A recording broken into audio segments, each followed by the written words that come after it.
নমস্কার, welcome to MK future heads. জানি ভিডিওটা আপলোড করতে একটু দেরি হয়ে গেল, কিন্তু এই বিশিষ্ট মুহূর্তগুলো আপনাদের সাথে শেয়ার না করে পারলাম না। আজকের এই ব্লগে আমরা ফিরে যাব 24 জানুয়ারি 2026-এর সেই বিশিষ্ট সন্ধ্যায়। সেদিন ছিল মা সরস্বতী বিসর্জনের আগে শেষ সন্ধ্যা আরতি। ধুনুচির সুগন্ধে আর চারিদিকের আওয়াজে মুখরিত থাকলেও মনের কোনায় কোথাও একটা বিদায় সুর ছিল। বিদ্যা আর দেবীর কাছে সেই সন্ধ্যার প্রার্থনা ছিল তিনি যেন আমাদের সবার জীবনে জ্ঞানের আলো জ্বলিয়ে রাখেন।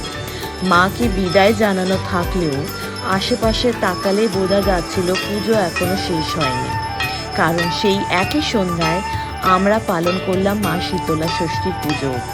মা বোনের নিষ্ঠা, গোটা সেদ্ধ প্রস্তুতি আর মা শীতলার শেষ আরতি সব মিলিয়ে এক অদ্ভুত বিশুদ্ধ পরিবেশ।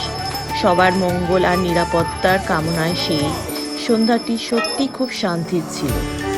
দেরিতে আপলোড করলেও আশা করি সেই সন্ধ্যা সেইভাবে আপনাদেরকে ভিডিওটা দেখাতে পেরেছি, আপনাদের ভালোও লেগেছে হবে। পুজো আর লোকাচারের এই ছবিগুলো কেমন লাগলো অবশ্যই জানাবেন। ভালো লাগলে MK ফিউচার হেডসকে সাবস্ক্রাইব করে পাশে থাকবেন। আবার দেখা হবে অন্য আরেকটা ব্লগে। সবাই ভালো থাকবেন, সেফ থাকবেন, খুশিতে থাকবেন। Take care, by.